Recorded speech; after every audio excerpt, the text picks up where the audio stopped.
Why am I depressed? Now, that is a common question that is put into the YouTube search field. So I've just typed that in.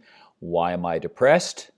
And you can see the words that people use. Why am I depressed for no reason? Why am I depressed all the time? Why am I depressed when I have a good life? And we go on and on and on. So why am I depressed is a good question to ask. And the answer is, it's because your brain is inflamed. Now, this can happen short term, that you make you feel depressed short term, or chronically. And so obviously, true depression is when you just chronically cannot get out of it. So according to the World Health Organization, in a given year, 5% of men and 9% of women will experience a depressive disorder. So this is basically 15% of the adult population is depressed at any one point in time. So this is a significant problem, truly a significant problem. So the best way to look at this is to accept the fact that all of our brains, our human minds are vulnerable. And so what we need to do is to protect ourselves against inflammatory insults. And we don't know what they are necessarily or what it will be that will screw us up. And so my view is to be as deflamed as we can as we go through life, because that'll make us more resilient. So it's kind of difficult if I think about like healthy young people. You take some disorganized kid and he's not sure what to do with his life. He decides to join the military to get some discipline, focus, mental, physical training. And so they go to boot camp and all the rest, and they're just as fit as they can be. They're in their early mid-20s. They're fit. Nothing can stop them. And they are stationed, as opposed to being boots on the ground, they're drone pilots. So there's been some studies on this. So you can see this is from the New Yorker magazine up top, and then this one down below is from The Guardian. And look at the title, The Wounds of the Drone Warrior. Studies have found similar levels of depression and post-traumatic stress disorder among drone pilots working behind a bank of computers as among personnel deployed to the battlefield. So what this tells us is that there's a certain psychological type that does not do well in war situations. So this would be, now I don't know how they do the screening to determine who may or who may not, but the point though of this, of me showing you this information is that no one knows necessarily what it will be that could push them over the edge. So for these young people, they had to have a significantly catastrophic psychological event if they were sitting behind a bank of computers in America pushing drones. So that to them was enough to put them over the edge. That was enough to make them, or to transform them into a pro-inflammatory state, and that is what depression is. So we have to protect our brains. Now, this idea of protecting our brains is nothing new, and the fact that men basically suffer through life in general is nothing new. I mean, it's kind of the way it goes, and it's difficult. So, and this has been observed for centuries and millennia by famous poets and authors like Henry David Thoreau, who died before he was 45 of basically a weak lung due to tuberculosis and then brutal bronchitis one winter or fall, and he just couldn't overcome it. But look what he tells us. The mass of men lead lives of quiet desperation. Now, some people, as they go through the life of struggle, well, for most people, they view life as a challenge. But if your brain doesn't work like that and you get hit enough times, then you end up living in the land of desperation. And desperation is basically an inflammatory state in the brain. So we know without question that depression is an inflammatory state. And this language is being used in the literature more and more, so it's not even like debatable. So you can see the title of this paper published in 2013, so 7 years ago. So depression is an inflammatory disease, but where does the inflammation come from? So first off, let's just go right down to the key words. We'll get back to this a little bit later. Cytokines. So cytokines are pro-inflammatory proteins. Look at the title of this paper. Cytokines and depression, just looking at one cytokine. Also in this paper, we're told the World Health Organization, major depression will become the leading cause of disability by 2030. So this is no insignificant issue. This is a huge issue. So if it's going to get worse, that means that we're not doing the right things now to ensure that people are less likely to develop depression as they deal with life stressors. So I'm going to show you how to look at this so that you can have a plan for your brain. So this is a paper published in 2016. You can see the role of inflammation in depression, and the authors give us this nice image. So right to the brain, we'll look at the brain at first. You see the word anhedonia, and then you see the word anxiety, and then over here you see depression. Well, the reason why is because most people who are depressed have both anhedonia and anxiety. So what is anhedonia? Well, an means no. So hedonics refers to pleasure.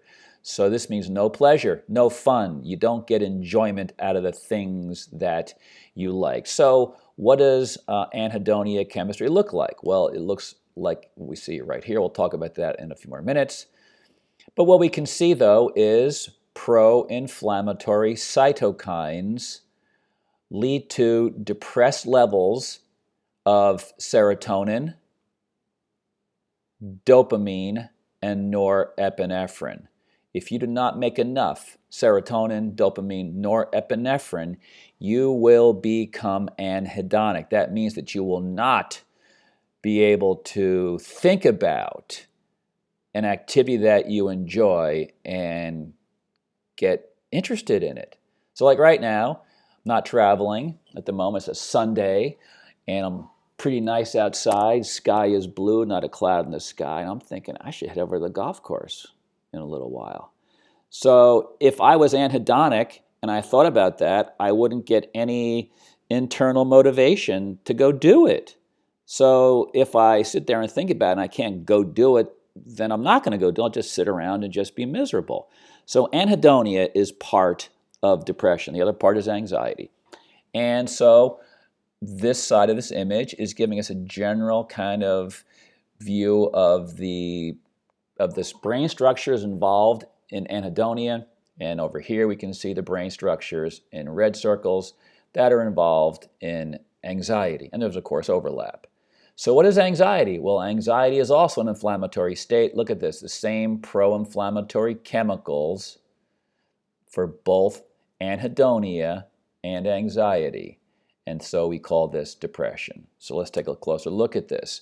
So here again we see serotonin, 5-hydroxytryptamine, DA is dopamine, and norepinephrine is NE.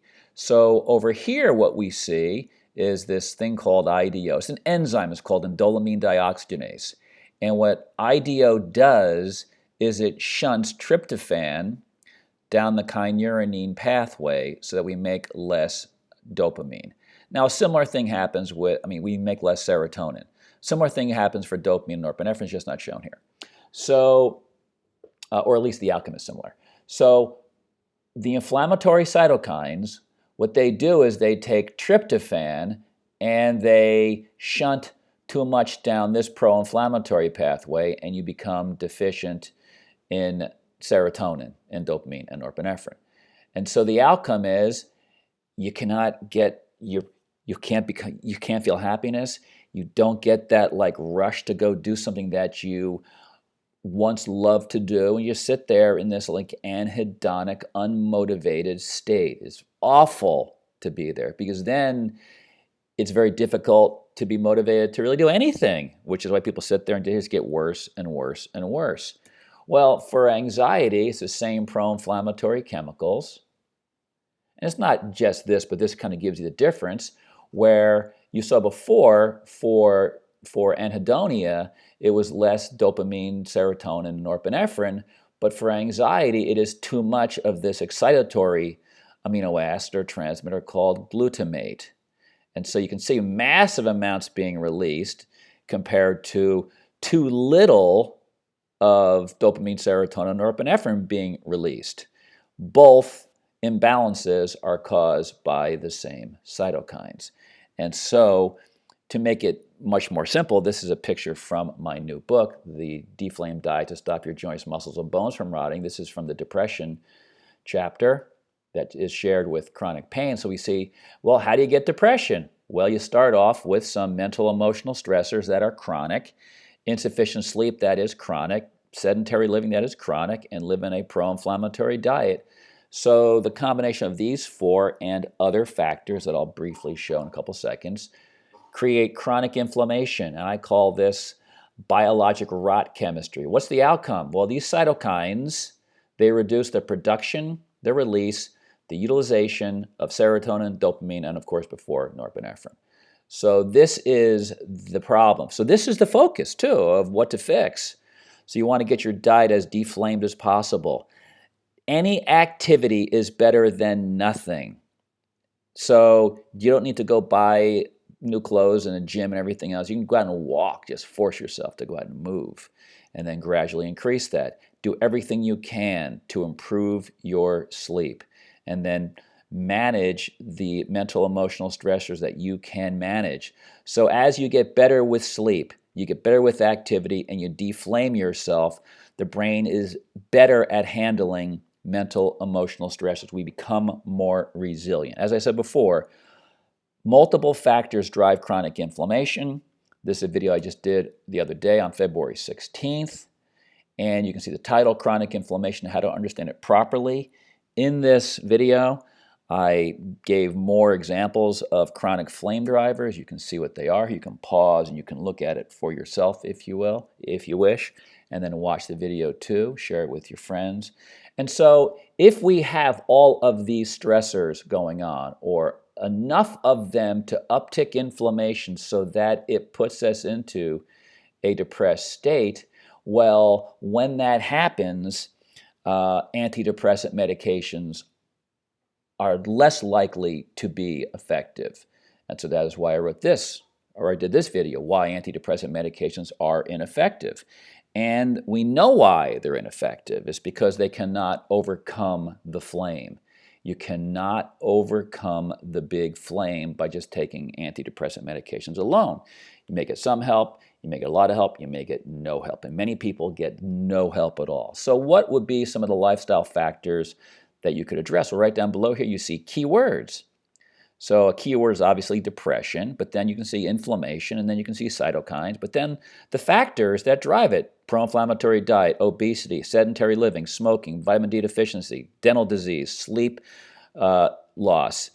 This means allergies, gut dysbiosis, oxidative stress. Well, I talked about most of these over in this video.